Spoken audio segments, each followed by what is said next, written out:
O DEM, o senhor vê, né? Foram 25 capitais. Em primeiro turno, o DEM levou 3, foi isso mesmo? E o que isso significa?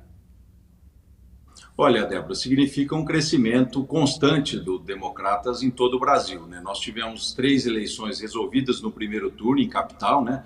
A capital de Curitiba, de Salvador e também de Florianópolis. Temos uma grande expectativa hoje com a vitória do Eduardo Paes no Rio de Janeiro. E a última capital, que ainda não realizou a sua convenção, a sua eleição por conta dos problemas de energia, lá o Macapá, temos também um candidato muito bem colocado. O DEM teve um crescimento constante nessas últimas eleições, em todo o Brasil, seja aqui no meu estado de São Paulo, aqui ao lado do PSDB nós somos o maior partido hoje de São Paulo, teve um crescimento muito forte na Bahia, no Rio de Janeiro, em Minas Gerais, o estado de Goiás, o estado do Mato Grosso, ou seja, foi um projeto que o partido, desde de 2018, quando da última eleição, com a presidência do Antônio Carlos Magalhães Neto, até hoje prefeito de Salvador, nós fizemos um projeto de crescimento e deu certo. Saímos das urnas com praticamente o dobro de prefeitos eleitos do que em 2016, em cidades importantes,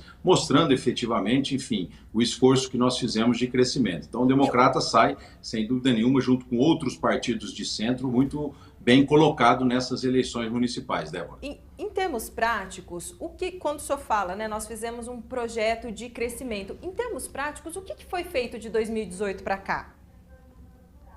Olha, uma renovação nas lideranças municipais, uma busca por filiação de novos quadros ao partido, principalmente de jovens, né? Nós temos vários jovens que se elegeram prefeito nas mais variadas cidades do Brasil, né? Tivemos também um esforço muito grande de atrair mulheres, enfim, todo esse esforço que foi feito, cada líder no seu estado, né? Nós aqui em São Paulo, que estamos ao lado do governador João Dória, o ACM Neto na Bahia, o governador Caiado, o presidente Rodrigo Maia, o governador do Mato Grosso, enfim, cada estado teve um planejamento, teve um esforço de atrair essas novas lideranças e um lançamento de candidatura própria nas mais variadas cidades, né, que deu esse resultado positivo, né? O DEM sai de cerca de 250, 260 prefeitos para quase 500 prefeitos nessas eleições, né, ganhando capitais importantes e sinalizando, além da força no Congresso Nacional, uma força de base nas cidades brasileiras.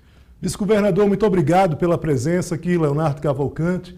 Queria saber o seguinte, esse resultado do DEM no primeiro turno e a vitórias agora, eventuais vitórias agora no segundo, credencia o partido a finalmente ter um candidato cabeça de chapa nas eleições de 2022 para presidente?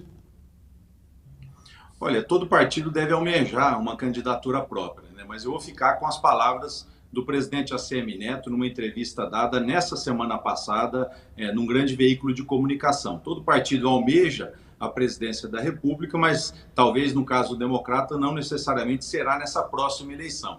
Nós temos vários governadores que serão candidatos à reeleição, temos vários pré-candidatos a governador. Eu acredito que esse resultado credencia o DEM a ser um grande articulador de uma frente ampla de partidos para 2022, né? E com essa articulação poder fazer com que o Brasil possa ter a eleição de alguém do centro democrático em 2022. Então, faço as palavras do ACM Neto as minhas, né? Todo partido almeja a presidência da República, mas o DEM, com passos seguros, vai buscar no ano de 2022 ser o grande articulador dessa grande frente ampla de partidos, com não necessariamente uma candidatura própria.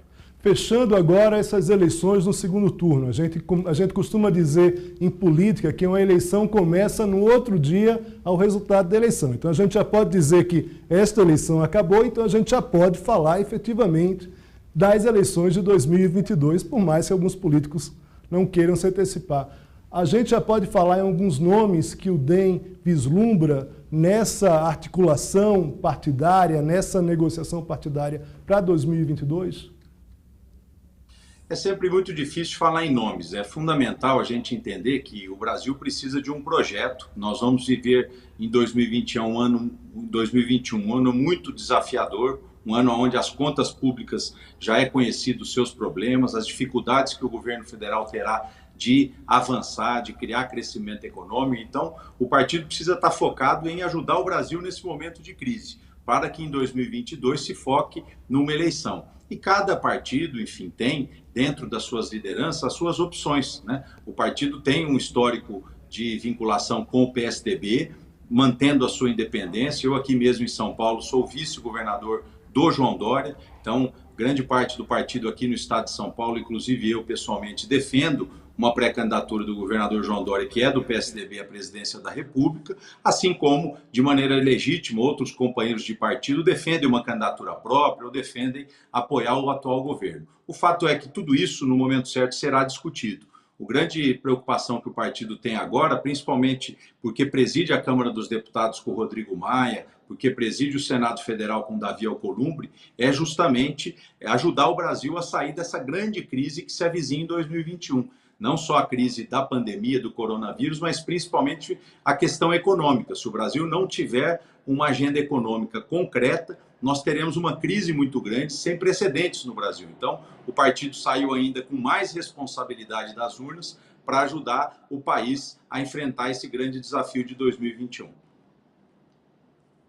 O senhor faz, né? O senhor até citou o candidato Eduardo Paes, que é do DEM, está aparecendo como favorito a levar a prefeitura novamente do Rio de Janeiro. Que avaliação o senhor faz da campanha que foi feita lá? Olha, é natural que numa democracia, né, às vezes a campanha foge do controle de discussão de propostas e vai efetivamente para um embate muito pessoal. A nossa opinião é que passou dos limites no caso do Rio de Janeiro.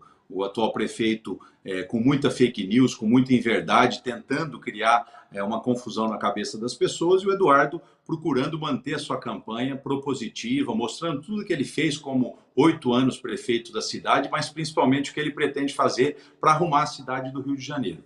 É natural, se a gente fizer uma avaliação, nós tivemos no Rio de Janeiro uma campanha muito acirrada, né, um embate muito pessoal que passou do ponto aí até para as democracias mais amadurecidas. Te agradecer muito, obrigada pela sua participação. A gente conversou com o vice-governador de São Paulo, Rodrigo Garcia.